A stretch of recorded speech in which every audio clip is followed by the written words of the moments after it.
Times of Karnataka digital ಚಾನೆಲ್ನ ಸಮಸ್ತ ವೀಕ್ಷಕರಿಗೆ ನಮಸ್ಕಾರ. ನಾನು ರಾಮು ಅರ್ಕೇರಿ.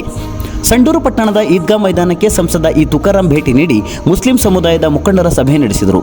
ಈದ್ಗಾ ಮೈದಾನದ ಆವರಣದಲ್ಲಿರುವ ಶಾದಿ ಮಹಲ್ ಕಾಮಗಾರಿ ಕುರಿತು ಚರ್ಚಿಸುವ ಮುಖ್ಯ ಉದ್ದೇಶದಿಂದ ಈ ಸಭೆಯನ್ನು ಹಮ್ಮಿಕೊಳ್ಳಲಾಗಿತ್ತು.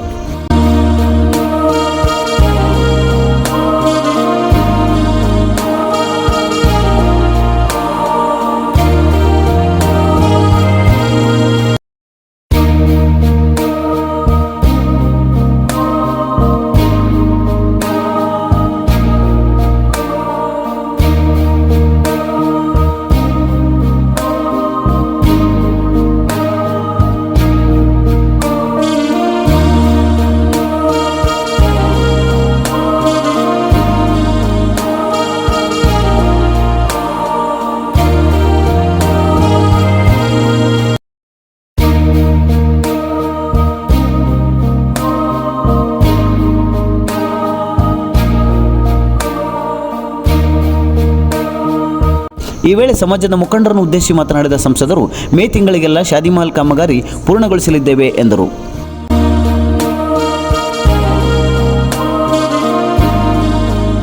ಮೇ ತಿಂಗಳೊಳಗೆ ಕಾಮಗಾರಿ ಪೂರ್ಣಗೊಳಿಸಿ ಅದೇ ತಿಂಗಳಲ್ಲಿ ಉದ್ಘಾಟನೆ ನಡೆಸೋಣ.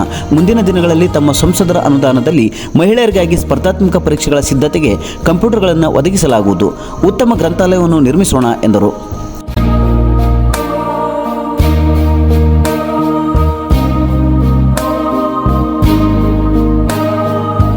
ಜವಾಹರ್ಲಾಲ್ ನೆಹರು ನವೋದಯ ಶಾಲೆಯನ್ನು ಬಳ್ಳಾರಿ ಜಿಲ್ಲೆಗೆ ಮಂಜೂರು ಮಾಡಿಸಿಕೊಂಡು ಬಂದಿದ್ದೇನೆ. ಕೇಂದ್ರ ಸರ್ಕಾರದ ಏಕಲವ್ಯ ಶಾಲೆಯನ್ನು ನಿಡಗುರ್ತಿ ಬಳಿ ನಿರ್ಮಿಸಲು ಉದ್ದೇಶಿಸಲಾಗಿದ್ದು ಸುಮಾರು 40 ಕೋಟಿ ವೆಚ್ಚದಲ್ಲಿ ನಿರ್ಮಾಣ ಆಗಲಿದೆ ಎಂದು ತಿಳಿಸಿದರು. ಎಲ್ಲ ಸಮಾಜಕ್ಕೆ ಕೂಡ ಒಂದಾಗಬೇಕು ಅಂತಂತೇಳಿ ಇವತ್ತೆಲ್ಲ ಸಮಾಜಕ್ಕೆ ಮೊದಲನೇದಾಗಿ ನಾನು ಮ್ಯಾನೇಜರ್ ಇದ್ದೆ ಸರ್. ಅವಾಗ ಮರಾಠ ಸಮಾಜಕ್ಕೆ ಕೂಡ ಅವ್ರು ಮಾಡಿಕೊಟ್ವಿ ಸರ್. ಅವರು ವೀರಶೈವ ಸಮಾಜಕ್ಕೆ ಕೂಡ ನಾನು MLA ಆಗಿರಲಿಲ್ಲ ಸರ್. ಅವಾಗ ಹೇಳಿ ವೀರಶೈವ ಕಲ್ಯಾಣ ಮಂಟಪ ಕೂಡ ಎಲ್ಲ ಮಾಡಿ, ಅದಾದ್ಮೇಲೆ ವಾಲ್ಮೀಕಿದಾಯಿತು, ಅದಾದ್ಮೇಲೆ ಅಂಬೇಡ್ಕರ್ದಾಯಿತು. ಮೊನ್ನೆ 2.5 ಕೋಟಿ ಒಳಗೆ ಇದು ಕೂಡ ನಡೀತಾ ಇದೆ. ಕನಕ ಭವನ ಕೂಡ ನಡೀತಾ ಇದೆ. ಮೊನ್ನೆ ಸೈಟೂರು ವಿಶ್ವಕರ್ಮದ್ದು, ಯಾದವ ಸಮಾಜದ್ದು, ಹಿಂಗೆ ಕುಂಬಾರರದ್ದು ಎಲ್ಲ ಜನ ಚೆನ್ನಾಗಿರ್ಬೇಕು ಅಂತ. ಏನಪ್ಪಾ ಅಂದ್ರೆ ಸಂಡೂರಿನಲ್ಲಿ ಹುಟ್ಟಿದ ಮೇಲೆ ನಮ್ಮ ಸಹಾಯ ಮಠ, ನಾವು ಆ ಭೂಮಿ ಮೇಲೆ ಹುಟ್ಟಿದ್ದಕ್ಕೆ ನನಗೆ ಜನ್ಮ ಸಾರ್ಥಕ ಆಯ್ತು. ಇವತ್ತು ನಾವು ಸಂತೋಷವಾಗಿ ನಾವು ಜೀವನ ಕಳೆದಪ್ಪ ಅನ್ನೋ ಒಂದು ವಾತಾವರಣ ಬರಬೇಕು. ಆ ಚಿಂತನೆ ಇಟ್ಟುಕೊಂಡು ಇವತ್ತು ಮಾಡಿದ್ವಿ. ಜೊತೆಗೆ ಇವತ್ತು ಶಿರಸೇಖ್ ಸಾಬ್ ಹೇಳ್ದಂಗೆ ಇವತ್ತು ಈ ಶಾದಿ ಮಾಲು ಕೆಲವೊಂದು ಅಡೆತಡೆಗಳಿಂದ ಸ್ವಲ್ಪ ಡಿಲೇ ಆಯ್ತು. ನಮಗೂ ಏನಾಗ್ತದೆ ಅಂದ್ರೆ ಕೆಲವೊಂದಲ್ಲಿ ರಾಜಕಾರಣಕ್ಕೆ ರಿಸ್ಟ್ರಿಕ್ಷನ್ಸ್ ಆಗಿಬಿಡುತ್ತೆ. ಏನಾಗಿದೆ, ಬೇರೆ ನಾವು ಯಾವುದೇ ನಮ್ಮ ದೇವತೆವು ಗುಡಿಗಳು ಇಂಥವಿದ್ರೆ ನಾವು ಹೋಗಿ ಏನಪ್ಪ ಏನೋ ಕಡಿಮೆ ಇರುತ್ತಲ್ಲೋ ಏನ್ ಮಾಡ್ಬೇಕು ಅಂತೇಳಿ ಮಾತಾಡ್ಬಿಡ್ತೀವಿ. ಆದ್ರೆ ನಮ್ಮ ಮುಸ್ಲಿಂ ಸಮಾಜದಲ್ಲಿ ಯಾವಾಗಲೂ ಬಂದು ಮಾತಾಡಿ ಕರೆದಾಗ ನಾವು ಹೋಗಿ ಕುಂತ್ಕೊಂಡು ಏನ್ ಕಷ್ಟ ಸುಖ ಅದಾವೆ ಮಾತಾಡಿ ಮಾಡ್ಬೇಕಾಗುತ್ತೆ. ಅದೇ ರೀತಿಯಾಗಿ ಕೆಲವೊಂದಲ್ಲಿ ಮಠ ಮಾನ್ಯಗಳು ನಾವು ಹೋಗ್ತಾರೆ ಕರೆದಾಗ ಹೋಗಿ ಮಾತಾಡೋಕ್ಕಾಗುತ್ತೆ ಸರ್ ಎಲ್ಲದೂ ಕೂಡ. ಹಿಂಗಾಗಿ ಸ್ವಲ್ಪ ಕಮ್ಯುನಿಕೇಶನ್ ಗ್ಯಾಪ್ ಆಗಿರ್ಬೋದು. ಇವತ್ತು ಸಾರ್ ಪ್ರಾಸ್ತಾವಿಕ ನುಡಿಗಳಲ್ಲಿ ಹೇಳಿದಂತೆ ಒಂದು ನಿರ್ಧಾರ ಮಾಡಿದ್ವಿ. ಮುಂದಿನ ದಿನದಲ್ಲಿ ನಿಮ್ಮ ಮನೆ ಮಗನಾಗಿ, ನಮ್ಮ ತಾಯಿ ಹೊಟ್ಟೆ ಬ್ಯಾಗ್ ಇರ್ಬೋದು ನಾನು ಹುಟ್ಟಿರ್ತಕ್ಕಂಥದ್ದು, ಆದ್ರೆ ಮನೆ ಮಗನಾಗಿ ಆ ಸರ್ಕಾರದ ಕೆಲಸ, ದೇವ್ರ ಕೆಲಸ ಏನು ವಿಧಾನಸೌಧದ ಮೇಲೆ ಬರ್ದಿದೆ ಅಲ್ಲ, ಆ ಒಂದು ಇವತ್ತು ಏನು ಆ ದೇವ್ರ ಕೆಲಸ ಇದೆ ಅದನ್ನ ಮೇ ತಿಂಗಳಲ್ಲಿ ಹೇಳಿದರೆ ಆ ದೇವ್ರ ಕೆಲಸ ಮಾಡಕ್ ನಾನು ಪ್ರಾಮಾಣಿಕವಾಗಿ ಪ್ರಯತ್ನ ಮಾಡಿಕೊಡ್ತೀನಿ. ಅದು ಕುತ್ಕೊಂಡಿದ್ದೀವಿ, ಸಾಹೇಬ್ರ ಹತ್ರ ಮಾತಾಡಿದ್ವಿ, ರೋಷನಣ್ಣ ಎಲ್ಲರೂ ಸಮಾಜದವರೆಲ್ಲ ಕುತ್ಕೊಂಡು ನಾವೆಲ್ಲ ಒಂದೇ ತಾಯಿ ಮಕ್ಕಳಾಗಿ ಮುಂದಿನ ದಿನದಲ್ಲಿ ನಾವು ಇದನ್ನು ಕೂಡ ಮುಗಿಸ್ತೀವಿ. ಹಳ್ಳಿಗಳಲ್ಲಿ ಕೆಲವೊಂದೆಲ್ಲ ಮಾತು ಕೊಟ್ಟಿದ್ವಿ, ಅದು ಕೂಡ ಮುಗಿಸ್ತೀವಿ. ಒಟ್ಟ ನಮ್ಮ ಸಂಡೂರಿನಲ್ಲಿ ನಾವೆಲ್ಲರೂ ಕೂಡ ಆ ಪರಂಪರೆ ಏನಿದೆಯಲ್ಲ ಚಾಚು ತಪ್ಪದಂಗೆ ನಾವು ಮುಂದಿನ ಮಕ್ಕಳಿಗೆ ಪಾಸಾನ್ ಮಾಡಬೇಕು. ಇದು ನಿರ್ಧಾರ ಮಾಡಬೇಕು. ಅದು ನಿರ್ಧಾರ ಮಾಡಬೇಕು ಅಂದ್ರೆ ನಾವೆಲ್ಲರೂ ಕೂಡ ಒಳ್ಳೆ ಶಿಕ್ಷಣವಂತರಾಗಬೇಕು. ದಯಮಾಡಿ ಇವತ್ತು ನಿಮ್ಮ ಆಶೀರ್ವಾದದಿಂದ, ಎಲ್ಲ ಆಶೀರ್ವಾದದಿಂದ ಸರ್, ಜವಾಹರ್ಲಾಲ್ ನೆಹರು ನವೋದಯ ಸ್ಕೂಲ್ನ ಇವತ್ತು ನಾನು ಬಳ್ಳಾರಿಗೆ ಸ್ಯಾಂಕ್ಷನ್ ಮಾಡ್ಕೊಂಡು ಬಂದಿದ್ದೀನಿ. ಮೊನ್ನೆ ನವೋದಯ ಸೌಹಾರ್ದತ ಮತ್ತು ಶಾದಿ ಮಾಲ್ನ ಒಂದು ಪೂರ್ಣಗೊಳಿಸುವ ಈ ಒಂದು ಸಮಾರಂಭದ ವೇದಿಕೆ ಮೇಲೆ ಆಸೀನರಾಗಿರ್ತಕ್ಕಂಥ ಸ್ಕೂಲ್ ಸ್ಯಾಂಕ್ಷನ್ ಮಾಡ್ಕೊಂಡು ಬಂದಿದ್ದೀನಿ. ಮೊನ್ನೆ ನವೋದಯ ಸ್ಕೂಲು ಅದು 6ನೇ ತರಗತಿಯಿಂದ PUC ಮಟ್ಟ ಚಿಕ್ಕಜೋಗಳ್ಳಿಗೆ ಐತಲ್ಲ ಅಂತ ಸ್ಕೂಲ್ನ ನಾನು ಬಳ್ಳಾರಿಗೆ ನಾನು ಮಾಡ್ಕೊಂಡು ಬಂದಿದ್ದೀನಿ. ಅದು DC ಅವ್ರ ಕಡೆ ಕುಂತ್ಕೊಂಡು ಪ್ರಾರಂಭ ಮಾಡಕ್ ಕೂಡ ಬಳ್ಳಾರಿ ಜಿಲ್ಲೆನಲ್ಲಿ ಆ ಥರ ಮಾಡ್ತಾ ಇದ್ದೀನಿ. ಆಮೇಲೆ ಏಕಲವ್ಯ ಸ್ಕೂಲ್ ಕೂಡ ಶಾಂಕ್ಷನ್ ಆಗಿದೆ. 40 ಕೋಟಿ ವೆಚ್ಚದಲ್ಲಿ ನಡಗುರ್ತಿ ಹತ್ರ ಏಕಲವ್ಯ ಸ್ಕೂಲ್ ಕೂಡ ಅದು ಕೂಡ ಕೇಂದ್ರ ಸರ್ಕಾರದ ಸ್ಕೂಲ್ ಅದು ಕೂಡ ನಾನು MP ಆದ್ಮೇಲೆ ಅದನ್ನು ಕೂಡ ಮಾಡ್ಕೊಂಡು ನಾನೆಲ್ಲ ಬಂದಿರ್ತಕ್ಕಂಥದ್ದು. ಜೊತೆಗೆ ನಮ್ಮ ಸ್ಕೂಲ್ಗಳು ಕೂಡ ಇವತ್ತು ಅಪ್ಗ್ರೇಡೇಷನ್ಸ್ ಎಲ್ಲ ಆಗಿದ್ದಾವೆ ಕಂಪ್ಲೀಟ್ ಆಗಿ. ಇಷ್ಟೆಲ್ಲ ಶಿಕ್ಷಣಕ್ಕೆ, ಯಾಕಂದ್ರೆ ಇವತ್ತು MI ಗೋರ್ಪಡೆ ಸಾಹೇಬರು ಅವರು ಛತ್ರಪತಿ ಸ್ಕೂಲು ಮಾಡಿಲ್ಲ ಅಂದಿದ್ರೆ, ಇವತ್ತೇನಾದ್ರೂ PG ಸೆಂಟರ್ ಮಾಡಿಲ್ಲ ಅಂದಿದ್ರೆ ಈ ಮೈಕ್ ಹಿಡ್ಕೊಂಡು ಇವತ್ತು MLA ಆಗಿ ಮಿನಿಸ್ಟರ್ ಆಗಿ ತುಕಾರಾಮ್ MP ಆಗಿ ಮಾತಾಡ್ಲಿಕ್ಕೆ ಸಾಧ್ಯ ಇಲ್ಲ ಅಂತಂದು ವೇದಿಕೆಯಲ್ಲಿ. ಇದಕ್ಕೆ ಅರ್ಥ ಏನ್ ಹೇಳ್ರಿ ಎಲ್ಲರೂ? ಅರ್ಥ ಏನ್ ಹೇಳ್ರಿ? ಗೊತ್ತಾಗ್ಲಿಲ್ವಾ? ಇತಿಹಾಸ ಮಾಡ್ತಾರೆ ಯಾರು, ಇತಿಹಾಸ ಸೃಷ್ಟಿಸಲಾರ ಅಂತೇಳಿ. ಮುಂದಿನ ಇತಿಹಾಸ ಇಟ್ಕೊಂಡು MI ಗೋರ್ಪಡೆ ಸಾಹೇಬರು ಮಾಡಿದ್ಕೆ ಇವತ್ತು ಇತಿಹಾಸ ಸೃಷ್ಟಿಯಾಗಿ ನಾವೆಲ್ಲ ವೇದಿಕೆ ಮೇಲೆ ಕುಂತೀವಿ. ಅದೇ ತರ ನಮ್ಮ ಮಕ್ಕಳು ಹಿಂಗ ಮೈಕ್ ಹಿಡ್ಕೊಂಡು MP IAS KS ಇವತ್ತೆಲ್ಲ ನವೋದಯದಾಗ ಮಾತಾಡ್ ಬಂದ್ವಿಲ್ಲ. ಮಾಡ್ಬೇಕು ಅಂದ್ರೆ ನಾವೆಲ್ಲರೂ ಕೂಡ ಕಂಪಲ್ಸರಿ ಶಿಕ್ಷಣವಂತರು ಮಾಡ್ಲೇಬೇಕಾದ್ರೆ, ಒಟ್ಟು ಆದರ್ಶ ಪ್ರಜೆ ಮಾಡಿದ್ರೆ ನಮ್ಮ ಜನ್ಮ ಸಾರ್ಥಕ ಆಗ್ತದೆ. ಇವತ್ತು ಹುಡುವಾಗಿ ಸತ್ರೆ ಅದಕ್ಕೆ ಮನುಷ್ಯ ಧರ್ಮ ಅನ್ನಲ್ಲ. ಏನಾದ್ರೂ ಸಾಧಿಸ್ತಾ ಇರ್ಬೇಕು ಜೀವನದಲ್ಲಿ. ಅಂತ ಒಂದು ಸಾರ್ಥಕ ಜೀವನ ಭಗವಂತ ನಮ್ಮ ಗುರುಗಳು ಗುರುನಾಥರಾವ್ ಮೇಶು ನಮಗೆ ಎಲ್ಲ ಇದೆ, ನಮ್ಗೆಲ್ಲ ದಯಪಾಲಿಕೆ ಮಾಡಿಸಿದ್ರಲ್ಲ. ಆ ಒಂದು ಭಿಕ್ಷೆ ಇವತ್ತು ಇದರಿಂದ ಇವತ್ತು ಸಮಾಜಕ್ಕೆ ಕೊಡ್ತಕ್ಕಂಥ ಕೆಲಸ ಇವತ್ತು ಎಲ್ಲ ಛತ್ರಪತಿನೇ ಸಾರಿ ಹೆಸರಸ್ನಾಗ ಹೋದರೆ ಎಲ್ಲರೂ. ನಾವೆಲ್ಲ ಛತ್ರಪತಿಗೆ ಹೋಗಿ ಬಂದರೆ ಎಲ್ಲರೂ ಗುರುನಾಥರಾವ್ ಮೇಶ್ ನಮ್ಮ ಮುದ್ದುಕೃಷ್ಣ ಸಾರ್ ನೀವೆಲ್ಲ ನೆನೆಸ್ಬೇಕು. ನಮ್ಗೆ ಯಾರ್ರಿ ನಮ್ಮ ತಂದೆ ತಾಯಿಗಳು ಏನ್ ದೊಡ್ಡ ಉದ್ಯಾವಂತರಲ್ಲ, ಎಲ್ಲರೂ ಬ್ಯಾಸೈಡ್ ಮಕ್ಕಳು P1 ಅಟೆಂಡರ್ಗಳು ನಾವೆಲ್ಲ. ಇವತ್ತು ಈಗ ಸಂವಿಧಾನದ ವ್ಯವಸ್ಥೆ ಒಳಗೆ ಬಾಬಾ ಸಾಹೇಬ್ ಅಂಬೇಡ್ಕರ್ ಕೊಟ್ಟಿರ್ತಕ್ಕಂಥ ಒಂದು ಆಶೀರ್ವಾದ, ಗುರುಗಳು ಕೊಟ್ಟಿರೋ ಒಂದು ಭಿಕ್ಷೆ ಇವತ್ತು ದಾನವಾಗಿ ಇರ್ತಕ್ಕಂಥದ್ದು. ಈ ಒಂದು MP MLA ಈ ಒಂದು ಸ್ಥಾನಮಾನ ಇದೆ, ನಾವೆಲ್ಲ ಪಡ್ಕೋಬೇಕು. ತಂದೆ ತಾಯಿ ನಮಗೆ ಜನ್ಮ ಕೊಡ್ತಾರೆ, ಆದ್ರೆ ರಾಜಕೀಯವಾಗಿ ಜನ್ಮ ಕೊಡೋ ನೀವು ನಮ್ಮ ತಂದೆ ತಾಯಿಗಳಂತ ವೇದಿಕೆಯಲ್ಲಿ ಋಣ ತೀರ್ಸ್ಬೇಕಲ್ಲ. ತಂದೆ ತಾಯಿ ಋಣ, ಜನರ ಪ್ರಜೆಗಳು ನೀವೆಲ್ಲ ನಮ್ಮ ತನ್ನ ಋಣ ತೀರ್ಸ್ಬೇಕಾದ್ರೆ ನಮ್ಮ ಹತ್ರ ನಾವೆಲ್ಲ ಕುಂತ್ಕೊಂಡು ಮಾತಾಡ್ಬೇಕಾಗುತ್ತೆ. ಎಲ್ಲರೂ ಕೂಡ ನಾವು ನಮ್ಮ ಒಂದು ತತ್ವ ಸಿದ್ಧಾಂತಗಳು ನಾವು ಅಳವಡಿಸ್ಕೊಂಡು ನಾವೆಲ್ಲರೂ ಒಂದೇ ಮನಸ್ಸಿಂದ ಒಂದೇ ಹೃದಯದಿಂದ ಒಗ್ಗಟ್ಟಿದ್ರೆ ನಾವೆಲ್ಲರೂ ಕೂಡ ಸಾಧ್ಯ ಆಗ್ತದೆ. ಅಂತ ಪರಂಪರೆ ನಾವೆಲ್ಲ ಇಟ್ಕೊಂಡು ಇವತ್ತು ಏನು ಶಾದಿ ಮಾಲ್ ಇನ್ಕಂಪ್ಲೀಟ್ ಇದೆ ಸರ್, ಮುಂದಿನ ದಿನದಲ್ಲಿ ಎಲ್ಲರಿಗೆ ಕೈ ಜೋಡಿಸಿ ಒಬ್ಬ ಮನೆ ಮಗನಾಗಿ ಬಸವ ಜಯಂತಿ ಇರ್ತದೆ, ಆ ಟೈಮಲ್ಲಿ ಒಳ್ಳೆ ದಿನ ಇರ್ತದೆ. ಮೇ ತಿಂಗಳೊಳಗೆ ಯಾವ ಡೇಟ್ ಫಿಕ್ಸ್ ಮಾಡ್ತಾರೆ ಆ ಡೇಟ್ ಉದ್ಘಾಟನೆ ಮಾಡೋಣ ಸರ್. ಎಲ್ಲ ಸಾಮೂಹಿಕ ಲಗ್ನ ಜೊತೆಗೆ ಎಲ್ಲರೂ ಕೂತ್ಕೊಂಡು ಒಂದು ಸಂದೇಶ ಕೊಡ್ತಕ್ಕಂಥ ಇದರಲ್ಲಿ ಕೂಡ ಮಾಡೋಣ. ಜೊತೆಗೆ ಇವತ್ತು ತಾಲೂಕಿನಲ್ಲಿ ಕೂಡ ಬಹಳಷ್ಟು ಶಾದಿ ಮಾಡ್ಬಿಡ್ತಾಂಡು ಅದನ್ನು ಕೂಡ ಚಾಲನೆ ಕೊಡ್ತಕ್ಕಂಥದ್ದು ನಾವೆಲ್ಲ ಮಾಡಿದ್ವಿ. ಯಾಕಂದ್ರೆ ನಾವೆಲ್ಲರೂ ಕೂಡ ಭಾರತದ ಪ್ರಜೆಯ ಮಕ್ಕಳು, ಭಾರತಾಂಬೆ ಮಕ್ಕಳು. ನಾವು ಯಾರೇನಂತಾರೋ ಅದು ಬೇರೆ ವಿಚಾರ. ನಮಗೆ ಮದುವೆಯಿಂದ ಕೂಡ ಒಂದು ಸಂಸ್ಕಾರ ಇದೆ, ಅದನ್ನ ಚಾಚು ತಪ್ಪದೆ. ಯಾಕಂದ್ರೆ ಯಾವುದು ಕೂಡ ಈ ಮುಂದಿನ ಮೊಮ್ಮಕ್ಕಳು ಮರಿ ಮೊಮ್ಮಕ್ಕಳು ಕೂಡ ಯಾವತ್ತಿಗೂ ಕೂಡ ಈ ಪರಂಪರೆಯನ್ನ ಅಂತ ಗಟ್ಟಿ ಬುನಾದಿನ ನಾವು ಮುಂದರ್ಸ್ಕೊಂಡು ಹೋಗ್ಬೇಕು ಅಂತ ನಿಟ್ಟಿನಲ್ಲಿ ನಮ್ಮೆಲ್ಲರೂ ಒಂದ್ ಮಾಡ್ಕೊಂಡು ನಾವು ಮುಂದೆ ಸಾಗೋಣ ಅಂತ ಹೇಳ್ತಾ, ಈ ಸುಸಂದರ್ಭದಲ್ಲಿ ಇವತ್ತು ಡಿಸೆಂಬರ್ ತಿಂಗಳು ನಮ್ಮ ಕಷ್ಟ ಕಾರ್ಪಣ್ಯಗಳೆಲ್ಲ ನಮ್ಮವೆಲ್ಲ ಮುಗಿಲಿ. ಆ ಕತ್ತಲು ಹೋಗಿ ಉತ್ತರಾಯಣ ಇವತ್ತು ಎಳ್ಳು ಸಕ್ಕರೆ ಬರ್ತಕ್ಕಂಥ ದಿನಗಳು ಕೂಡ ಇವತ್ತು ಸೂರ್ಯ ಕೂಡ ತನ್ನ ಪಥನ ಚೇಂಜ್ ಮಾಡ್ತಾನೆ ಉತ್ತರಾಯಣಕ್ಕೆ. ಅಂಥದ್ರಲ್ಲಿ ನಾವೆಲ್ಲರೂ ಕೂಡ ನಮ್ಮ ಕಷ್ಟ ಕಾರ್ಪಣ್ಯಗಳನ್ನ ಎಲ್ಲ ಮುಗಿಸ್ಕೊಂಡು ಡಿಸೆಂಬರ್ನ ತೆಗೆದು ಜನವರಿನಲ್ಲಿ ಒಳ್ಳೆ ಹುಮ್ಮಸ್ಸಿನೊಂದಿಗೆ ಒಳ್ಳೆ ಒಂದು ಭವಿಷ್ಯದೊಂದಿಗೆ ನಾವೆಲ್ಲರೂ ಸಾಗೋಣ. ಯಾವ್ದಾದ್ರೂ ವಿಚಾರ ಇದ್ರೆ ಸರ್ ನನಗೆ ದಯಮಾಡಿ ಎಲ್ಲರೂ ಕರೀರಿ. ಯಾಕಂದ್ರೆ ನಮಗೆ ನನಗೆ ಬರೋಕ್ಕಾಗಲ್ಲ, ಸಮಾಜದಲ್ಲಿ ಕೆಲವೊಂದೆಲ್ಲ ರಿಸ್ಟ್ರಿಕ್ಷನ್ಸ್ ಅದಾವ ನಮಗೆ. ಇಂಥದೇನ ಕರೀರಪ್ಪ ತುಕಾರಾಮ್ ಅವ್ರನ್ನ ಅನ್ನಪೂರ್ಣ ಅವ್ರನ್ನ ಕರೀರಿ, ಎಲ್ಲರೂ ಕುಂತ್ಕಮ್ಮ ನಾವು ಮಾತಾಡೋಣ ಅಂತಂತೇಳಿ ನಾವು. ಯಾಕಂದ್ರೆ ಏನೇ ಪಡ್ಕೊಂಡ್ರು ನಾವು ಸಂವಿಧಾನ ವ್ಯವಸ್ಥೆಗೆ ಪಡ್ಕೋಬೇಕಂತ ನಮ್ಮ ಸ್ವತಂತ್ರ ಅಂತ ಭಾರತ ದೇಶದಲ್ಲಿ ನಾವು ಅದನ್ನ ಅಳವಡಿಸ್ಕೊಂಡ್ಬಿಟ್ಟಿದೀವಿ. ನಾವೆಲ್ಲ ಸಂವಿಧಾನ ನಾವು ಒಪ್ಕೊಂಡಿದೀವಿ, ನಾವೆಲ್ಲರೂ ಅದರಲ್ಲೇ ಪಡ್ಕೋಬೇಕು, ಅದರಲ್ಲೇ ನಮ್ಮ ಭವಿಷ್ಯ ರೂಪಿಸ್ಬೇಕು. ಈ ರೀತಿಯಾಗಿ ನಮ್ಮ ದೇಶದಲ್ಲಿ ಒಂದು ದೃಢವಾದಂತ ಪ್ರಜಾಪ್ರಭುತ್ವ ವ್ಯವಸ್ಥೆ ಇರೋದ್ರಿಂದ ನಾವು ಅದನ್ನ ಸದ್ಬಳಕೆ ಮಾಡ್ಕೊಂಡು ನಾವು ಅದರಲ್ಲಿನೇ ನಮ್ಮ ಭವಿಷ್ಯ ಅನ್ಕೊಂಡು ನಮ್ಮ ಜನ್ಮ ಸಾರ್ಥಕ ಮಾಡ್ಕೊಂಬಣ ಅಂತ. ಜೊತೆಗೆ ಭಗವಂತ ನಮ್ಗೇನು ಇಲ್ಲಿ ಕಳಿಸಿದ್ದಾನೆ ಅದಕ್ಕೆ ಪ್ರೀತಿ ಪಾತ್ರರಾಗಿ ನಾವು ಕೂಡ ನಮ್ಮ ಕರ್ಮವನ್ನು ಮುಗಿಸ್ಕೊಂಡ್ ಬಂದಿದೀವಪ್ಪ. ಭಗವಂತ ನೀನ್ ಏನ್ ಹೇಳಿ ಕಳಿಸಿದ ಅದನ್ನ ಮುಗಿಸ್ಕೊಂಡ್ ಬಂದಿನಿ ಅಂತ ಆ ಭಗವಂತ ಕೂಡ ಅಲ್ಲಂಗೆ ನಾವು ಪ್ರೀತಿ ಒಂದು ನಮ್ಮ ಪರೀಕ್ಷೆನ ಎಕ್ಸಾಮಿಗೆ ಕಳಿಸಿದ ಅದನ್ನ ಪಾಸ್ ಆಗಿ ಅದು ಒಪ್ಸಂತ ಕೆಲಸ ನಾವು ಮಾಡ್ಕೊಂಡಂತ ಜೀವನ ಸಾರ್ಥಕ ಮಾಡ್ಕೊಂಬಣ ಅಂತೇಳಿ ಒಂದೇ ಒಂದು ಕೊನೆಯದಾಗಿ ಎಲ್ಲರೂ ಕೂಡ ಮೇ ತಿಂಗಳಿಗೆ ರೆಡಿ ಆಗ್ರಿ, ಎಲ್ಲ ಮುಗಿಸೋಣ. ಜೊತೆಗೆ ಇವತ್ತು ಇಲ್ಲಿ ಸಾರ್ ಹೇಳ್ತಾ ಇದ್ರು ಮೈನಾರಿಟಿನಲ್ಲಿ ಹೆಣ್ಮಕ್ಳಿಗೆ ಟ್ರೈನಿಂಗು ಇದೆ ಅಂತೇಳಿ. ನನಗೆ MP ಗ್ರಾಂಟ್ ಬರ್ತಾ ಇದೆ. ಆ ಹೆಣ್ಮಕ್ಳು ಕೂಡ KS IAS ಕೋಚಿಂಗ್ ಕೊಡ್ತಕ್ಕಂಥ ಕಂಪ್ಯೂಟರ್ ಸೆಂಟರ್ ಕೂಡ ನಾನು ಕಂಪ್ಯೂಟರ್ಸ್ ನಾನು ಸಪ್ಲೈ ಮಾಡ್ತೀನಿ. ಒಳ್ಳೆ ಗ್ರಂಥಾಲಯ ಮಾಡಿದ್ದಾರೆ ಎಲ್ಲರೂ ಕೂಡ. ಮಕ್ಕಳು ಕೂಡ ಇವತ್ತು ನೋಡ್ಬೇಕು, ಎಷ್ಟೋ ಜನ ನಮ್ಮ IPS IASಗಳು ಇವತ್ತು ನಮ್ಮ ರಾಜ್ಯದಲ್ಲಿ ದೇಶಾದ್ಯಂತ ತಮ್ಮದೇ ಆದಂಥ ಒಂದು ಶಿಕ್ಷಣದಲ್ಲಿ ಚಾಪ್ ಮೂಡಿಸಿದ್ದಾರೆ. ಇವತ್ತಿಗೂ ಕೂಡ ನಮ್ಮಲ್ಲಿ ಯಾರು IAS ಮಾಡಿಲ್ಲ, KS ಮಾಡಿಲ್ಲ, ಇಂಜಿನಿಯರ್ಸು ಅವರು ಮಾಡ್ಕೊಂಡಿದ್ದಾರೆ.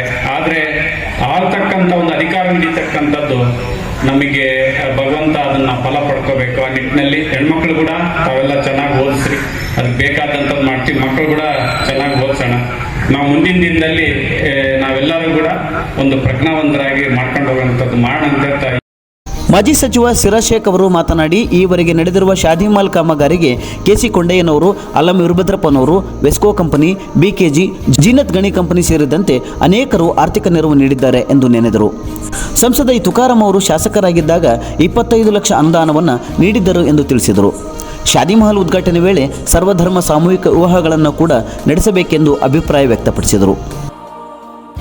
ತುಕಾರಾಂ ಅವರು ಈ ಸಭೆಗೆ ನಾನೇ ಬಂದು ವೀಕ್ಷಣೆ ಮಾಡಿ ಒಂದು ಕಾಮಗಾರಿಯನ್ನು ಪೂರ್ಣಗೊಳಿಸೋದಕ್ಕೆ ಏನೆಲ್ಲ ಬೇಕು ಅದನ್ನು ನಾನು ಮಾಡ್ತೀನಿ ಅನ್ನೋ ಒಂದು ಆಶ್ವಾಸನೆಯನ್ನು ಕೊಟ್ಟು ಬಂದಿದ್ದಾರೆ.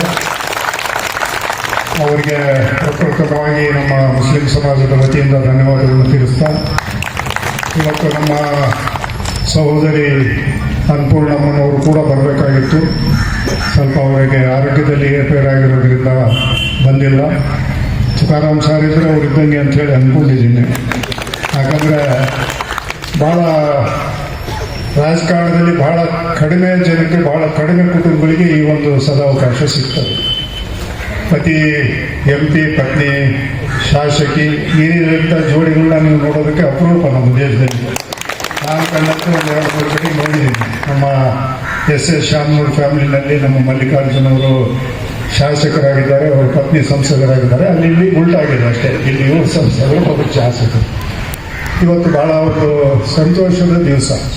ಯಾಕಂತ ಹೇಳಿದ್ರೆ ನಮ್ಮ ಸಮಾಜದ ಬಂಧುಗಳಲ್ಲಿ ಒಂದು ಆಸೆ, ಒಂದು ಕನಸಿತ್ತು, ನಮ್ಮದೇ ಆದ ಒಂದು ಶಾದಿ ಮಹಲ್ ಇರಬೇಕು ಅಂತ. ಭಾಳ ವರ್ಷಗಳಿಂದ ಇದೊಂದು ಪ್ರಯತ್ನ ನಡೀತಾ ಇತ್ತು. ಅದರಲ್ಲಿ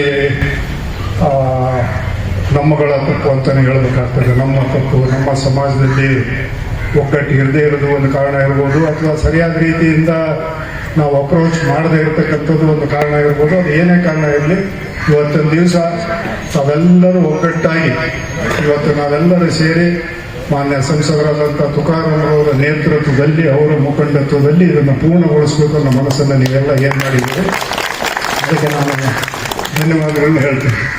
ಈ ಹಿಂದೆ ಓರ್ಪಡೆ ಮಹಾರಾಜರು ಕಟ್ಟಿದಂಥ ಆದರ್ಶ ಕಲ್ಯಾಣ ಮಂಟಪವನ್ನು ನಾವು ಭಾಳ ವರ್ಷಗಳಿಂದ ಯೂಸ್ ಮಾಡ್ಕೊತ ಬಂದ್ವಿ.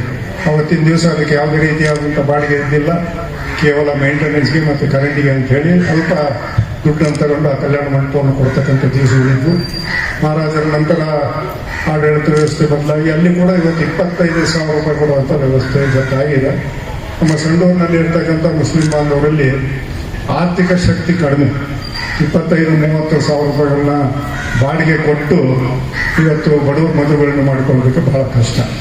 ಆದ್ದರಿಂದ ಇವತ್ತು MLA ಗ್ರಾಂಟ್ ಆಗಿರ್ಬೋದು, MP ಗ್ರಾಂಟ್ ಆಗಿರ್ಬೋದು, ಇವತ್ತು ಸರ್ಕಾರದ ವಂತಿಗೆಗಳನ್ನ ತಗೊಂಡು ನಾವು ಕಟ್ಟಿದರೆ ಮಿನಿಮಮ್ನಲ್ಲಿ ಅದಕ್ಕೆ ಮೇಂಟೆನೆನ್ಸ್ಗೆ ಏನು ಬೇಕೋ ಅಷ್ಟು ಮಾತ್ರ ತಗೊಂಡು ಬಡವರಿಗೆ ಕೊಡೋದಕ್ಕೆ ಸಾಧ್ಯ ಆಗ್ತದೆ. ಇವತ್ತು ಒಂದು ಭವ್ಯವಾದ ಒಂದು ಶಾದಿ ಮಹಲ್ ನಿರ್ಮಾಣ ಈ ಹಂತಕ್ಕೆ ಬಂದಿರ್ತದೆ. ಇದಕ್ಕೆ ಅನೇಕ ಜನ ದಾನಿಗಳು ದಾನ ಕೂಡ ಕೊಟ್ಟಿದ್ದಾರೆ. ನನಗೆ ಗೊತ್ತಿರೋ ಪ್ರಕಾರ ಇಲ್ಲಿ ತನಕ ಸುಮಾರು 1 ಕೋಟಿ ರೂಪಾಯಿಗಿಂತಲೂ ಇದಕ್ಕೆ ಖರ್ಚಾಗಿದೆ. ಈ ಸಂದರ್ಭದಲ್ಲಿ ನಾವು ನೆನೆಸಬೇಕು. ಇದಕ್ಕೆ ಹಿಂದೆ ವಿಧಾನ ಪರಿಷತ್ ಸದಸ್ಯರಾದಂಥ KC ಕೊಂಡಯ್ಯನವರು, ಅಲ್ಲಂ ವೀರಭದ್ರಪ್ಪನವರು, ವೆಸ್ಕೋನವರು, BKGನವರು, ಜೀನತ್ ಮೈನ್ಸ್ನವರು, ರಫೀಕ್ ಅವರು, ಅನೇಕ ಜನ ಗ್ರಾಂಟನ್ನು ಕೊಟ್ಟಿದ್ದಾರೆ. ಮತ್ತು ಪ್ರಥಮವಾಗಿ ನಮ್ಮ ಸಂಸದರಾದಂಥ ತುಕಾರಾಂ ಅವರು ಶಾಸಕರಿದ್ದಾಗ 25 ಲಕ್ಷ ರೂಪಾಯಿ ಗ್ರಾಂಟ್ನ ಅವರು ಕೂಡ ಕೊಟ್ಟಿದ್ದಾರೆ. ಈಗ ಇನ್ನು ನಮಗೆ ಹತ್ತಿರ ಇದನ್ನು ಮುಗಿಸೋದಕ್ಕೆ ಇನ್ನು ಎಷ್ಟು ಖರ್ಚಾಗಿದೆ ಅಷ್ಟೇ ದುಡ್ಡು ಬೇಕು. ಮತ್ತು ಅದರ ಜೊತೆಗೆ ಈ ರಸ್ತೆ ಏನಿದೆ ಬಹಳ ಕಿರಿದಾಗಿದೆ ರಸ್ತೆ. ಅದಕ್ಕೆ ನಾನು ನಮ್ಮ ಸಮಾಜದ ಬಂಧುಗಳಲ್ಲಿ ಒಂದು ವಿನಂತಿಯನ್ನು ಮಾಡಿಕೊಂಡಿದ್ದೇನೆ. ಈ ಮುಂದಿನ ರಸ್ತೆ ಏನಿದೆ ನಮ್ಮದೇ ಜಾಗನ ಒಂದು 5-6 ಅಡಿ 2 ಕಡೆಗೆ ಬಿಟ್ಟುಕೊಟ್ಟು ಈ ರಸ್ತೆನ ಅಗಲೀಕರಣ ಮಾಡಬೇಕು, ಅದಕ್ಕೆ ಅಭಿವೃದ್ಧಿ ಮಾಡಿಕೊಡಬೇಕು ಅಂತ ಹೇಳಿ ಮಾನ್ಯ ಸಂಸದರಲ್ಲಿ ನಾನು ರಿಕ್ವೆಸ್ಟ್ನ ಮಾಡಿಕೊಂಡೆ. ಅದಕ್ಕೆ ಈಗಾಗಲೇ ಅವರು ಇಂಜಿನಿಯರ್ಗಳನ್ನ ಕಳಿಸಿ ಒಂದು ಎಸ್ಟಿಮೇಟ್ ಕೂಡ ಮಾಡಿಸಿದ್ದಾರೆ. ಎಲ್ಲಿ ನಮ್ಮ ಖಬರಸ್ಥಾನದ ಗೇಟ್ ಇದೆ ಅಲ್ಲಿಂದ ಇಲ್ಲಿ ತನಕ ಎರಡು ಕಡೆಗೆ ಪೇವರ್ಸ್ ಹಾಕಿ ಸಿಮೆಂಟ್ ರೋಡ್ನ ಮಾಡಿ ಮತ್ತು ಈ ಶಾಲಿಮಾರ್ ಮುಂಭಾಗದಲ್ಲಿ ಡಬಲ್ ರಸ್ತೆ ಮಾಡಿ ಡಿವೈಡರ್ ಹಾಕಿ ಕಾರುಗಳು ಒಂದು ಕಡೆಯಿಂದ ಬರಬೇಕು ಒಂದು ಕಡೆಯಿಂದ ಹೋಗಬೇಕು ಅನ್ನೋ ನಿಟ್ಟಿನಲ್ಲಿ ಒಂದು ಉತ್ತಮವಾದ ರೀತಿಯಾದ ಶಾಲಿಮಾರ್ನ ಕಟ್ಟಲೇಬೇಕು ಅಂತ ಒಂದು ಏನು ದೃಢ ನಿರ್ಧಾರ ತಗೊಂಡಿದ್ದಾರೆ. ಅದು ಸಫಲ ಆಗ್ತದೆ ಅಂತ ಹೇಳಿ ನಮ್ಮದು ಕೂಡ ಒಂದು ವಿಶ್ವಾಸ ಇದೆ. ಮತ್ತು ನಾವು ಅವ್ರ ಜೊತೆಗೆ ಚರ್ಚೆ ಮಾಡಿದಾಗ ಇದನ್ನು ಹೇಗಾದರೂ ಮಾಡಿ ಮೇ ತಿಂಗಳೊಳಗೆ ಮುಗಿಸ್ಕೊಡ್ಬೇಕು ಅನ್ನೋದು ನಮ್ಮ ವಿನಂತಿ ಇದೆ. ಮತ್ತು ಇದ್ರ ಓಪನಿಂಗಿಗೆ ನೀವು ಮುಖ್ಯಮಂತ್ರಿಗಳಿಗೆ ಕರೀರಿ, ಸಂತೋಷ್ ಲಾಡ್ ಅವರಿಗೆ ಕರೀರಿ, ಜಿಲ್ಲಾ ಎಲ್ಲ ಸಚಿವರಿಗೆ ಮತ್ತು MLAಗಳಿಗೆ ಕರೀರಿ. ಅದರ ಜೊತೆಗೆ ಓಪನಿಂಗಿಗೆ ಸರ್ವಧರ್ಮಗಳ ಒಂದು ಸಾಮೂಹಿಕ ವಿವಾಹಗಳನ್ನ ಮಾಡ್ತಕ್ಕಂಥ ವ್ಯವಸ್ಥೆ ಮಾಡಿ. ಇದು ಕೇವಲ ಮುಸಲ್ಮಾನರು ಅಷ್ಟೇ ಅಲ್ಲ, ಎಲ್ಲ ಜಾತಿ ಜನರಿಗೆ ಆಗಲಿ 5 ಆಗಲಿ 10 ಆಗಲಿ 20 ಆಗಲಿ ಸರ್ವ ಜನಾಂಗದ ಒಂದು ಸಾಮೂಹಿಕ ಕಾರ್ಯಕ್ರಮದಿಂದ ಇದರ ಉದ್ಘಾಟನೆ ಆಗಬೇಕು ಅನ್ನೋದು ನಮ್ಮೆಲ್ಲರ ಬಯಕೆ. ಇದಕ್ಕೆಲ್ಲರೂ ಕೂಡ ಒಪ್ಪಿಗೆ ಕೂಡ ಇದೆ. ಮತ್ತು ಇನ್ನು ಮುಂದಿನ ದಿನಗಳಲ್ಲಿ ಇದನ್ನು ಯಾವ ರೀತಿ ಮಾಡಬೇಕು, ಯಾರನ್ನ ಮುಗಿಸ್ಬೇಕು ಅದನ್ನು ನಾವು ಅವ್ರ ಹತ್ರ ಚರ್ಚೆ ಮಾಡಕ್ಕೆ ಹೋಗೋದು. ಜವಾಬ್ದಾರಿನ ಸಂಪೂರ್ಣವಾಗಿ ಅವ್ರಿಗೆ ಕೊಟ್ಟಿದ್ದೀವಿ. ಅವ್ರು ಏನು ಇನ್ಸ್ಟ್ರಕ್ಷನ್ಸ್ ಕೊಡ್ತಾರೆ ಅದನ್ನು ಪಾಲಿಸೋಂಥದ್ದು ಅಷ್ಟೇ. ನಾವು ಅವ್ರು ಯಾವ ರೀತಿ ಮುಗಿಸ್ಬೇಕು ಆ ರೀತಿ ಅವ್ರು ಮುಗಿಸ್ಕೊಡ್ತಾರೆ. ಅವ್ರು ಹೇಳ್ದಂಗೆ ಕೇಳಿಕೊಂಡು ನಾವು ಅದನ್ನು ಮುಗಿಸೋಂಥ ಪ್ರಯತ್ನಕ್ಕೆ ನಾವು ಅವರಿಗೆ ಸಹಕಾರ ಕೊಡ್ತೀವಿ. ಇದರಲ್ಲಿ ಮತ್ತೊಂದು ವಿಷಯ ಏನಂತ ಹೇಳಿದರೆ, ಇದರಲ್ಲಿ ಯಾರೂ ಗುಂಪುಗಾರಿಕೆ ಇಲ್ಲ, ಇದಕ್ಕೆ ಯಾರೊಬ್ಬ ಮುಖಂಡರು ಕೂಡ ಅಲ್ಲ. ಇದು ಇಡೀ ದೈವದ ಜಾಯಿಂಟ್ ರೆಸ್ಪಾನ್ಸಿಬಿಲಿಟಿ. ಇದಕ್ಕೆ ಯಾರೊಬ್ಬರು ಕೂಡ ಇದು ನಂದು ಅಂತ ಹೇಳೋಕ್ಕಿಲ್ಲ, ಇದು ನಮ್ಮದು ಅಂತ ಹೇಳೋದು. ಇದು ನಮ್ಮದು, ನಮ್ಮ ಸಮಾಜದ್ದು. ಇದಕ್ಕೆ ಸಹಾಯ ಮಾಡುವಂಥವ್ರು ನಮ್ಮ ಸಂಸದರು. ಅವರಿಂದ ಅವ್ರ ಸಹಾಯದಿಂದ ನಾವು ಇದನ್ನು ಮುಗಿಸ್ತಾ ಇದ್ದೀವಿ ಅನ್ನೋದಿತ್ತು. ಇವತ್ತು ನಮ್ಮ ವಿಧಾನಸಭಾ ಕ್ಷೇತ್ರದ ವ್ಯಾಪ್ತಿಯಲ್ಲಿ ಸುಮಾರು 35,000 ಜನ ಅಲ್ಪಸಂಖ್ಯಾತ ಮುಸಲ್ಮಾನರು ಓಟ್ ಬಿಡಿದ್ದಾರೆ. ಇತ್ತೀಚೆಗೆ ಜಾಸ್ತಿ ಆಗಿದ್ದಾರೆ. ಯಾಕಂತ ಹೇಳಿದ್ರೆ ಇಂಡಸ್ಟ್ರೀಸ್ ಎಲ್ಲ ಜಾಸ್ತಿ ಆಗಿದ್ಮೇಲೆ ಸಾಕಷ್ಟು ಬೆಳೆದಿದ್ದಾರೆ. ಇವತ್ತು ಯಾರೂ ಕೂಡ ರಾಜಕೀಯವಾಗಿ ಅಧಿಕಾರ ಕೇಳ್ತಕ್ಕಂಥವ್ರು ಕಡಿಮೆ ನಮ್ಮ ಸಮಾಜದವರು. ಯಾಕಂದರೆ ರಸ್ತೆ ಬದಿಯಲ್ಲಿ ವ್ಯಾಪಾರ ಮಾಡಿಕೊಂಡು, ಹಣ್ಣನ್ನು ಹೂವನ್ನು ಮಾಡಿಕೊಂಡು, ಗೀ ರೈಸ್ ಮಾಡಿಕೊಂಡು, ವರ್ಕ್ಶಾಪ್ಗಳನ್ನ ಇಟ್ಕೊಂಡು, ಮೆಕ್ಯಾನಿಕ್ಗಳಾಗಿ, ಡ್ರೈವರ್ಗಳಾಗಿ ಈ ರೀತಿಯಾಗಿ ಜೀವನ ಸಾಗಿಸೋದು. ಅವ್ರಿಗೆ ಬೇಕಾಗಿರೋದು ಏನಂತ ಹೇಳಿದ್ರೆ ಅವ್ರಿಗೆ ರಕ್ಷಣೆ ಬೇಕು. ಯಾರು ಬಂದು ನನಗೆ ನೀವು ಪಟ್ಟಣ ಪಂಚಾಯತಿ ಅಧ್ಯಕ್ಷರು ಮಾಡಿರಿ, MLA ಮಾಡಿರಿ ಅಂತ ಕೇಳೋದು ನಮ್ಮಲ್ಲಿ ಭಾಳ ಕಡಿಮೆ. ಯಾಕಂದರೆ ಶ್ರಮಜೀವಿಗಳು ಪೂರ್ತಿನಂತಾರೆ ನಾವು. ನಮಗೆ ವಿದ್ಯಾಭ್ಯಾಸ ಕಡಿಮೆ. ವರ್ಲ್ಡ್ ತರದಿಂದ ಕೆಲವು ಸರಿ ನಾವು ಕೂಡ ಮಾತಾಡ್ತೀವಿ.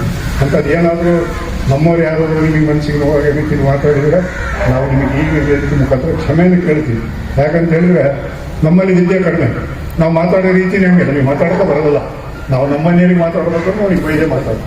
ಇಂಥ ಕೆಲವೊಂದು ವಿಷಯಗಳು ನನ್ನ ಪಕ್ಕದಲ್ಲಿ ನಿಮ್ಮ ಪಕ್ಕದಲ್ಲಿ ಇರ್ತಕ್ಕಂಥವ್ರು ಅದಕ್ಕೆ ಬೇರೆ ರೂಪ ಕೊಟ್ಟು ಬಂದು ಹೇಳ್ಬೇಕು, ನಮಗೂ ತಲೆ ಕೇಳಿಸ್ತಾರೆ. ಆದ್ದರಿಂದ ನಿಜಾಂಶ ಏನಿದೆ ಅದನ್ನು ತಿಳ್ಕೊಂಡು ನಾವು ಅನುಕಂಪರಾಗಿರೋಣ. ಇವತ್ತು ತುಕಾರಾಮ್ ಅವರು ಎಲ್ಲೋದ್ರೂ ಕೂಡ ಒಂದು ಮಾತನ್ನು ಹೇಳ್ತಾರೆ. ಇವತ್ತು ಸಣ್ಣವರು ಹೇಳಿದ್ರೆ ಸರ್ವ ಜನಾಂಗದ ಶಾಂತಿಯ ತೋಟ, ಇದು ಅವ್ರದ್ದು ಫೇವ್ರೆಟ್ ಸ್ಲೋಗನ್. ಅವ್ರು ಎಲ್ಲೋದ್ರೂ ಕೂಡ ಈ ಮಾತನ್ನು ಹೇಳ್ತಿರ್ತಾರೆ. ಅದನ್ನು ನಾವೆಲ್ಲರೂ ಹೇಳಿ ಉಳಿಸ್ಕೊಂಡು ಹೋಗೋಣ ಅನ್ನೋ ಮಾತನ್ನು ಹೇಳಿ ಮೇ ತಿಂಗಳೊಳಗಾಗಿ ಇದನ್ನು ದಯಮಾಡಿ ಮುಗಿಸ್ಕೊಡ್ರಿ. ಮತ್ತು ನಮಗೆ ಮೈನಾರಿಟಿ ಡಿಪಾರ್ಟ್ಮೆಂಟಿಂದ ನಮ್ಮ ಸಂಸದರೇ 50 ಲಕ್ಷ ರೂಪಾಯಿಗಳನ್ನ ಸ್ಯಾಂಕ್ಷನ್ ಮಾಡಿ ಕೊಟ್ಟಾರೆ. ಬಂದರೆ ಅದನ್ನು 2 ಕಂತುಗಳಲ್ಲಿ ಬಿಡುಗಡೆ ಮಾಡ್ತಾರೆ. ಇನ್ನೂ ಒಂದು 50-60 ಲಕ್ಷ ರೂಪಾಯಿ ಅವಶ್ಯಕತೆ ನಮಗಿದೆ. ಇನ್ನೂ ದಾನ ಕೊಡೋದಿದೆ. ಕೆಲವರೆಲ್ಲ ನಮ್ಮ ನಮ್ಮ ಪುರಸಭೆ ಮಾಜಿ ಅಧ್ಯಕ್ಷರು ನೆನ್ನೆ ಬಂದಿದ್ದರು. ನಾನು ಇಲ್ಲಿ ತನಕ ಏನು ದೇಣಿಗೆ ಕೊಟ್ಟಿಲ್ಲ, ನಾನು ಏನಾದರೂ ಕೊಡ್ತೀನಿ ಅಂತ ಹೇಳಿದರೆ ನಾನು ಅವ್ರಿಗೆ ರಿಕ್ವೆಸ್ಟ್ ಮಾಡಿಕೊಂಡು POP ಕೆಲಸ ನಡೀತಾ ಇದೆ, ಅದಕ್ಕೆ ಸುಮಾರು 7 ಲಕ್ಷ ರೂಪಾಯಿ ಆಗ್ತದೆ ಅಂತ ಹೇಳಿದ್ರೆ ಅವ್ರು ಒಪ್ಕೊಂಡು ನಾನು ಅದನ್ನು ಕೊಡ್ತೀನಿ ಅಂತ ಹೇಳಿ. ಅದೇ ರೀತಿಯಾಗಿ ಅನೇಕ ಜನ ನಮ್ಮ ಇದರಲ್ಲಿ ಜಿಲ್ಲೆಯಲ್ಲಿ ಕೆಲಸ ಮಾಡ್ತಕ್ಕಂಥ ನಮ್ಮ ರಫೀಕ್, ಯಾರು ಕೇಳದೇ ಇದ್ರು ಕೂಡ ಆ ವ್ಯಕ್ತಿ 10 ಲಕ್ಷ ರೂಪಾಯಿಗಳನ್ನು ಕೊಟ್ಟಿದ್ದಾರೆ. ನಾವು ಅಲ್ಪಸಂಖ್ಯಾತರು ಯಾವಾಗಲೂ ಕೂಡ ನಾವು ಕಾಂಗ್ರೆಸ್ನ ಸಪೋರ್ಟರ್ಸ್. ನಾವು ಯಾವಾಗಲೂ ಕೂಡ ನಿಮ್ಮ ಬಂದಿದ್ದೀವಿ, ಮುಂದೆ ಕೂಡ ಇರ್ತೀವಿ. ಅದ್ರ ಬಗ್ಗೆ ಎರಡನೇ ಮಾತಿಲ್ಲ. ನೀವು ನಮ್ಮ ಸಂಸದರಾಗಿ ಮುಂದುವರಿಬೇಕು. ಏನೇನು ಮಾತಾಡ್ತಾರೆ ಯಾರು ಜನ ಡಿಲಿಮಿಟೇಷನ್ಸ್ ಬಂದಿರ್ತಂತೆ. ಡಿಲಿಮಿಟೇಷನ್ಸನ ಬರಲಿ, ಮತ್ತೊಂದನ ಬರಲಿ, ಇನ್ನೊಂದನ ಬರಲಿ. ಯಾಕಂತ ಹೇಳಿದ್ರೆ ನಿಮ್ಮಲ್ಲಿರ್ತಕ್ಕಂಥ ಒಳ್ಳೆ ಗುಣಗಳನ್ನ ನಾವು ನೋಡಿದ್ದೀವಿ. ಇವತ್ತು ವ್ಯತ್ಯಾಸಗಳಿರೋದು ಸಹಜ. ಎಲ್ಲ ಕಡೆಗೂ ರಾಜಕಾರಣದಲ್ಲಿ ವ್ಯತ್ಯಾಸಗಳನ್ನ ಬದಿಗಿಟ್ಟು ಸಭೆಯಲ್ಲಿ ಮುಸ್ಲಿಂ ಸಮಾಜದ ಮುಖಂಡರಾದ ತಾಡ್ಪತ್ರಿ ಕಾಸಿಂಪೀರ, ಸಾಗರ್ ಜಮೀರ್, ಎನ್ಎಂಡಿಸಿ ಶಫೀವುಲ್ಲಾ, ಹಿರಾಳ್ ದಾದಾ ಕಲಂದರ್, ಪುರಸಭೆ ಮಾಜಿ ಸದಸ್ಯ ನಬೀಸಾಬ್, ಗಾದಿಗ್ನೂರ್ ಹಾಲಪ್ಪ, ಶ್ರೀಕಾಂತ್, ವಕೀಲರಾದ ಹಗರಿಬೊಮ್ಮನಹಳ್ಳಿ ಕೊಟ್ರೇಶ್, ನೇಮಿಗಲ್ ರಾಮಕೃಷ್ಣ, ಸಂಡೂರು ಪುರಸಭೆ ಮಾಜಿ ಅಧ್ಯಕ್ಷ ಸಿರಾಜ್ ಹುಸೇನ್ ಇತರರು ಭಾಗವಹಿಸಿದ್ದರು.